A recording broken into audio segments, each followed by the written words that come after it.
चिंटू जब शाम को खेलकर वापस घर आया तो उसने देखा कि उसकी माँ बहुत परेशान थी और पूरे घर में कुछ ढूंढ रही थी। माँ, क्या हुआ? आप क्या ढूंढ रही हो? बेटा, मेरे कान के झुमके कहीं खो गए हैं। ये सुनते ही चिंटू भी पूरे घर में ढूंढने लगा। थोड़ी देर बाद वो बेड के नीचे झांका और जोर से चिल्लाया। माँ, मिल गए। उसने खुशी से झुमके माँ को दे दिए। शाबाश बेटा, अगर तुम ना होते तो मुझे ये कभी नहीं मिलते। शाम को जब माँ बाजार से वापस आई तो वो चिंटू के लिए चॉकलेट, बिस्किट और उसकी पसंद की मिठाई लेकर आई। चिंटू बहुत खुश हुआ। उस रात वो सोते वक्त सोचने लगा, सिर्फ थोड़ी सी मदद करने पर इतना बड़ा इनाम मिला। अगर मैं हमेशा लोगों की मदद करूं तो मुझे रोज इनाम मिलेगा। उस दिन एक अच्छा विचार उसके दिल में आया था। कई दिन बीत गए। चिंटू अब हर समय इधर उधर उत्सुकता से घूमता रहता और किसी ऐसे मौके की तलाश में रहता जहां वो किसी की मदद कर सके। एक दिन चिंटू के दिमाग में एक बहुत ही खतरनाक ख्याल आया। अगर कोई परेशानी ही नहीं आ रही तो क्यों ना मैं खुद परेशानी पैदा कर दूं? ये सोचते ही चिंटू के चेहरे पर एक शरारती मुस्कान आ गई। उसने फैसला कर लिया कि अब वो खुद ऐसी चाल चलेगा जिससे लोग परेशान हो। अरे, मेरी चप्पल कहाँ चली गई? आंटी पूरे आंगन और मोहल्ले में अपनी चप्पल ढूंढने लगी, लेकिन उन्हें वो कहीं नहीं मिली।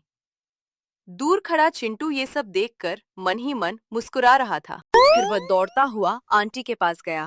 आंटी, शायद मैंने आपकी चप्पल उधर देखी थी। अरे वाह चिंटू, तुम तो बहुत काम के बच्चे हो। खुश होकर आंटी ने चिंटू को एक बड़ी सी टॉफी इनाम में दे दी। टॉफी हाथ में आते ही चिंटू के चेहरे पर मुस्कान आ गई। उसने मन ही मन सोचा, मेरी तरकीब सच में काम कर गई। एक दिन चिंटू ने देखा कि दादाजी बाजार जाने की तैयारी कर रहे हैं। उसकी नजर दादाजी की लकड़ी की पुरानी छड़ी पर पड़ी। उसने चुपके से उसका ढीला हिस्सा और ढीला कर दिया। जब दादाजी ने छड़ी उठाई, छड़ी और उसका हैंडल अलग हो गया।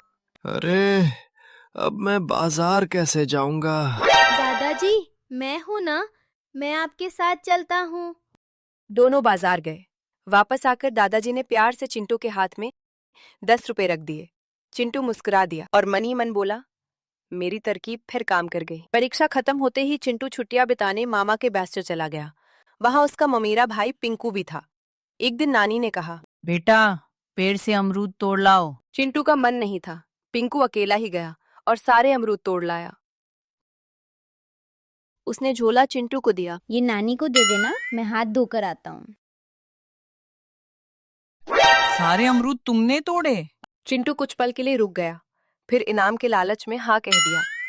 नानी बहुत खुश हुई और उन्होंने चिंटू को 20 रुपए दे दिए। थोड़ी देर बाद पिंकू को सच पता चला तो उसे बहुत बुरा लगा। रात को नानी को भी सच्चाई पता चल गई। उन्होंने प्यार से चिंटू से कहा, बेटा, झूठ बोलकर मिला इनाम कभी खुशी नहीं देता। लेकिन चिंटू ने उस बात को ज्यादा गंभीरता से नहीं लिया। अब चिंटू रोज कोई न कोई शरारत करता। कभी किसी की गेंद छिपा देता तो कभी किसी का चश्मा, और फिर मदद करने का नाटक करता और लोग उसकी तारीफ करते। कोई उसे बिस्किट देता, कोई टॉफी तो कोई पैसे। छुट्टियां खत्म हो चुकी थी और चिंटू भी अपने घर वापस लौट आया था। एक दिन पड़ोस की छोटी बच्ची रोते हुए बोल रही थी, मम्मी, टॉमी कहाँ चला गया? पुलिस ने आसपास लगे सीसीटीवी कैमरे चेक किए। फुटेज में साफ दिखाई दे गया कि पप्पी को कौन लेकर गया था। पुलिस ने चिंटू के मम्मी पापा से कहा। मम्मी पापा ये सुनकर हैरान रह गए। हमारा बेटा ऐसा नहीं कर सकता। इंस्पेक्टर ने कांस्टेबल से कहा, अगर पप्पी नहीं मिला तो इन्हें थाने ले चलो। जैसे ही कांस्टेबल आगे बढ़ा, चिंटू का चेहरा सफेद पड़ गया। वो जोर जोर से रोता हुआ बाहर आया और बोला, पप्पी मैंने छिपाया है। मुझे इनाम चाहिए था, इसलिए मैंने ये सब किया। छोटी बच्ची ने पप्पी को तुरंत गले लगा लिया।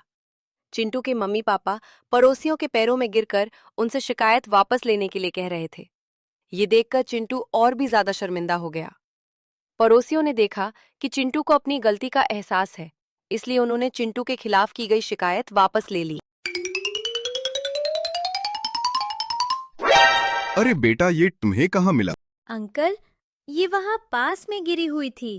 अंकल खुश होकर चिंटू को पैसे देने लगते हैं, लेकिन चिंटू मुस्कुराते हुए कहता है, नहीं अंकल, मदद का असली इनाम पैसे नहीं, बल्कि किसी के चेहरे की खुशी होती है। दूर खड़ी चिंटू की माँ ये सब देखकर मुस्कुरा देती है।